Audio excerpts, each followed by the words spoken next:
America के Missouri की रहने वाली एक शिक्षिका जिसका नाम लीना होता है, उम्र 26 साल के आसपास, अपने ही एक स्टूडेंट को ऐसा ऑफर देती है जिसको सुनने के बाद किसी भी इंसान के रोंगटे खड़े हो सकते हैं।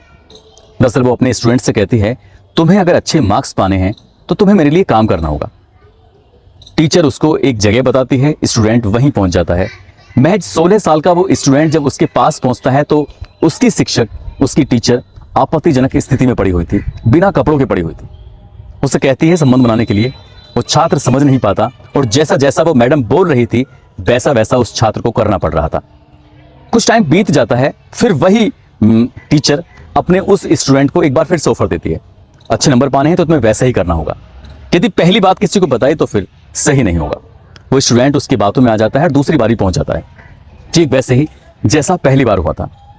उस स्टूडेंट को दूसरी बार में समझ में आता है कि कुछ गलत है, ये सही नहीं है। वही बात रोते हुए बिलखते हुए अपने पापा से, अपनी माँ से बताता है। उसके पापा और माँ पुलिस का सहारा लेते हैं, बात कोर्ट तक पहुंचती है। उसके बाद उस टीचर को बर्खास्त कर दिया जाता है उसकी नौकरी से। और यही बात जब सोशल मीडिया के माध्यम से लोगों को पता चलती है तो लोग वाकई हैरान थे, परेशान थे कि एक टीचर इतना घिनौना काम कैसे कर सकती है। सोशल मीडिया के माध्यम से जो आए दिन इस तरह की खबरें सुनने को मिलती हैं तो लोगों को यकीन नहीं होता। आज की जो सच्ची घटना मैं आपको सुनाने जा रहा हूं, इस सच्ची घटना में भी कुछ ऐसा ही होता है। रिश्तों को शर्मसार कर देने वाली जो आज की कहानी है, उसको सुनने के बाद आपको लगेगा कि इंसान कहां जा रहा है, इंसानियत कहां जा रही है। आदाब, नमस्कार, सत श्री अकाल। मैं उस्मान सैफी। आज की जो सच्ची घटना मैं आपको सुनाने जा रहा हूं, ये सच्ची घटना है उत्तर प्रदेश का एक जिला है गाजियाबाद, और उसी गाजियाबाद जिले की एक कॉलोनी लगती है आदर्श नगर। दरअसल एक महिला जिसकी उम्र अभी 30 साल के आसपास है, वो नजदीकी पुलिस स्टेशन में जाती है और जाकर कहती है कि सर, मेरा भांजा जिसकी उम्र अभी 20 साल के आसपास है वो गायब है, लापता है। उसको सभी जगहों पर तलाश करने की कोशिश की गई लेकिन वो कहीं नहीं मिल रहा है। मुझे घबराहट हो रही है, बेचैनी हो रही है कि आखिरकार मैं करूं तो क्या करूं। पुलिस वाले शुरुआत में उसके मामले को गंभीरता से नहीं ले रहे थे, लेकिन जब बार बार वो महिला रोते हुए बिलखते हुए अपने भांजे को इतना सीरियस ले रही थी तो पुलिस को लगता है कि कुछ तो बात है, जरूर इसमें कुछ ना कुछ करना चाहिए। पुलिस मामले को गंभीरता से लेती है, मुकदमा दर्ज करती है और उस लड़के को तलाश करना शुरू कर देती है जिसकी उम्र 20 साल के आसपास है। उम्र उसकी 20 साल और नाम उसका होता है अक्षय प्रजापति। अक्षय प्रजापति को उसके आसपास के जहां जहां भी उसके ठिकाने थे, दोस्त थे, दुश्मन थे, सभी लोगों से पूछताछ करते हैं लेकिन उसका कहीं भी कोई सुराग नहीं मिल रहा था। कई घंटे बीत जाते हैं और कई घंटे बीत जाने के बाद पुलिस को लगता है कि ये महिला तो बार बार थाने आ रही है, लेकिन जो इसका पति है वो आखिरकार कहाँ है, क्या हुआ है क्या नहीं। पुलिस को जब शक होता है तब उसके पति से पूछताछ करने की कोशिश करती है कि भांजा तो तुम्हारा भी लगता है, क्या सिर्फ तुम्हारी पत्नी का ही भांजा है। तब वो पुलिस को कुछ ऐसी बातें बताता है, ऐसी तरीके से बोलता है जिससे लगता है पुलिस को कुछ ना कुछ शक की सुइयां यहीं से घूम जाती हैं। पुलिस उस व्यक्ति से, जिसका नाम मिलाल प्रजापति होता है, उम्र 40 साल के आसपास होती है, पति और पत्नी में 16 साल की उम्र का अंतर था और दोनों की उम्र का अंतर देखते ही साफ लग रहा था।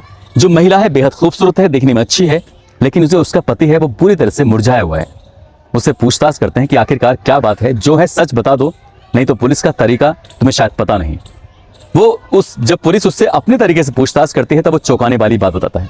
वो कहता है कि मैं उत्तर प्रदेश की जिला संभल का रहने वाला हूं, अपनी पत्नी के साथ यहां आया था कुछ रोजी रोटी कमाने के लिए। रिक्शा चलाकर अपने परिवार का भरण पोषण करता है, 4 बच्चे पैदा हो चुके हैं, लेकिन पत्नी है कि वो उसके भांजे के साथ जब चाहे तब संबंध बनाती है, आपत्तिजनक स्थिति में चली जाती है। कई बार तो उसने अपनी आंखों से देखा था, कई बार उसको समझाने की कोशिश भी की थी, लेकिन पत्नी थी कि अपनी हरकतों से बाज नहीं आ रही थी। वो कहता है कि यदि ऐसी बात थी तो तुमने थाने में शिकायत क्यों नहीं की। वो कहता है कि पत्नी ही उसको रोक लिया करती थी और भांजे का हवाला देते हुए शांत कर दिया करती थी। लेकिन 20 जनवरी 2023 को कुछ ऐसा होता है जो उसके पति ने कभी कल्पना नहीं की थी। दरअसल रिक्शा चलाकर वो भरण पोषण करता है। जब 20 जनवरी को अचानक से घर के अंदर आता है तो देखता है तो उसकी बेटी है जो चाय से बुरी तरह से झुलस गई थी, जल गई थी। बेटी रो रही है, बिलबिला रही है, चीख रही है। वो घर के अंदर आता है, अपनी बेटी को उसके कपड़ों को साफ करता है, देखता है तो शरीर में फपोले पड़े हुए थे, जगह जगह छाले पड़ चुके थे और पत्नी भांजे के साथ आपत्तिजनक स्थिति में थी। वो उस वक्त तो अपनी पत्नी से कुछ नहीं कहता, लेकिन अपने उस बेटी को उठाकर सीधा हॉस्पिटल लेके जाता है, उसको उपचार के लिए भर्ती कराता है। पीछे पीछे पत्नी भी आती है। अब पत्नी बच्चों के साथ उसी जगह पर हॉस्पिटल में रहती है। तभी मामा अपने भांजे से कहता है कि तुम्हारी यहाँ पर सख्त जरूरत है, तुम्हें आना होगा। 21 जनवरी 2023 को भांजा घर पे आता है और घर आने के बाद जब दोनों आपस में बातचीत कर रहे थे तो बार बार उससे वो एक ही बात कह रहा था कि तुम ऐसा क्यों कर रहे हो, क्यों रिश्तों में कड़वाहट पैदा कर रहे हो, क्यों तुमने इन रिश्तों को तार तार कर दिया है। भांजा था कि सुनने को तैयार नहीं था और गुस्से में आकर वो एक गंडासा उसके पास रखा होता अपने भांजे को बहुत जोर से मारता है और पहले ही गंडासे में उसकी मौत हो जाती है। उसके बाद उसने उसके शरीर के लगभग 20 टुकड़े किए और अलग अलग 4-5 पॉलीथीन के अंदर भरता है और पॉलीथीन के अंदर भरने के बाद उस रिक्शे पर एक गठरी सी रखता है और रखने के बाद शहर में निकल जाता है। आदर्श नगर कॉलोनी का रहने वाला यह व्यक्ति इंदिरापुरम के फ्लाईओवर के निकट पहुंचता है जहां बहुत ज्यादा कूड़े का ढेर था। उसी कूड़े के ढेर के पास जाने के बाद उसके लाश के टुकड़ों को, उसकी लाश की पिन्नियों को वहीं कूड़े में फेंक देता है, दबा देता है। एक तरफ यह महिला शिकायत कर रही थी थाने में और उसी वक्त में कुछ ही घंटों के बाद इंदिरापुरम के उस ओवरब्रिज के पास से लोगों की सूचना मिलती है कि यहाँ पर लाश के कुछ टुकड़े मिले हैं। पुलिस जब उन टुकड़ों को लेती है, पोस्टमार्टम के लिए भेजती है तो पता चलता है कि ये टुकड़े किसी और के नहीं थे बल्कि उसी लड़के के, जिसका नाम अक्षय होता है। पुलिस ने उस अक्षय के मामा को गिरफ्तार करके जेल भेज दिया है। उस महिला का हालांकि इसमें मारने में कोई मामला नहीं था, लेकिन पति की तरफ से जब कोई मुकदमा दर्ज नहीं कराया गया तो इस महिला पर अभी कोई कानूनी कार्रवाई नहीं हुई है। लेकिन जिस तरह का उसने रिश्तों को शर्मसार किया है, अपने से कई साल छोटे भांजे के साथ उसने ये आपत्तिजनक स्थिति में जाने के बाद उसके साथ लगातार काफी समय से संबंध बना रही थी, जिस तरह से वो अपने पति को लगातार क्रिटिसाइज कर रही थी, उसको हत्या करने के लिए उकसा रही थी, कहीं ना कहीं उस महिला का भी दोष कम नहीं बनता है।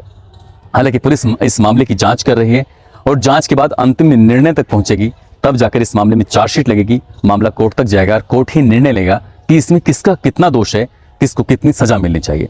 दोस्तों, इस पूरे घटनाक्रम को सुनाने का उद्देश्य किसी को परेशान करना नहीं है, किसी का दिल दुखाना नहीं है, बल्कि आपको जागरूक करना है, आपको सचेत करना है, साथ ही आपको बताना है, आपको जताना है कि जिस तरह से आजकल रिश्तों में दम नहीं रहा, आजकल कोई किसी के साथ भी यह आपत्तिजनक स्थिति में चला जाता है, संबंध बनाने लगता है, शारीरिक सुखों की प्राप्ति के लिए किसी के साथ भी, भाई बहन के साथ, बाप बेटी के साथ, ये रिश्तों की जिस तरह से मर्यादाओं को तोड़ा जा रहा है, इसे रोकने के लिए कुछ ऐसे कदम उठाने चाहिए, लोगों को जागरूक करना चाहिए, ताकि इस तरह की घटनाएं सोशल मीडिया पर कभी सुनने को या देखने को ना मिलें। अपना ख्याल रखें, सुरक्षित रहें। जय हिंद, जय भारत।